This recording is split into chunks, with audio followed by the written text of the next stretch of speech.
Chez Claval, on produit nous des vannes de régulation. Alors la vanne en elle-même, elle sert à régler une pression aval, mais ensuite on peut maintenir une pression amont, régler un débit, faire des combinaisons de vannes. Et quand on s'amuse à faire toutes ces combinaisons avec des pilotes différents, on arrive environ à 3500 différentes fonctions. On se trouve dans 4 marchés essentiels. Le premier marché, je dirais un des plus importants pour nous, c'est bien sûr l'eau.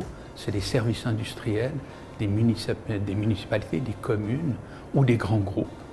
Le deuxième marché dans lequel on est, c'est tout ce qui concerne la défense incendie, que ce soit pour des bâtiments, que ce soit pour des centres commerciaux ou encore des plateformes offshore. Le troisième domaine, ça serait un petit peu le fueling ou le remplissage des avions. Et le dernier est lié au domaine de l'énergie.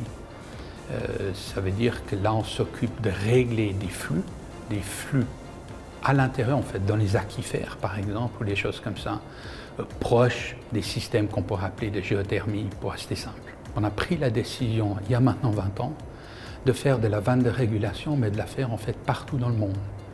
On ne voulait pas avoir une logique de dire « j'ai des clients et je vais vendre le maximum à ces clients ». La logique a été « je vais exporter de l'excellence ». Et ça fait de nous une multinationale. Donc on pose chaque année environ entre 3 et 5 brevets qu'on pourrait qualifier de significatifs.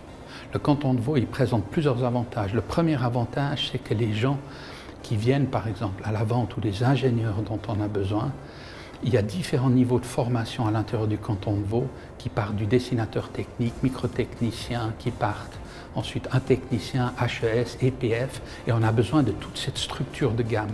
Cette structure de formation, on ne la trouve pas nécessairement au niveau de tous les pays. Ça, c'est la première chose. La deuxième chose, en fait, c'est la capacité des gens qui vivent à l'intérieur du canton de Vaud de parler beaucoup de langues. Ça, c'est rare comparé à des grands pays qui nous entourent. Et ici, notre exigence minimale est 3 langues.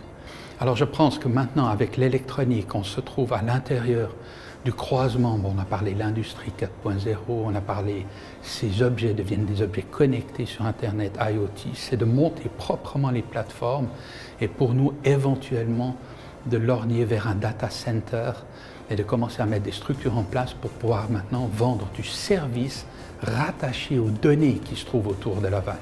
Ça, c'est le défi technique. Le défi financier reste malgré tout la force du franc suisse. Et le défi, en fait, géopolitique, c'est la stabilité. Un de nos grands marchés, c'est le Moyen-Orient. On a quelques inquiétudes aujourd'hui de manière globale sur le Moyen-Orient.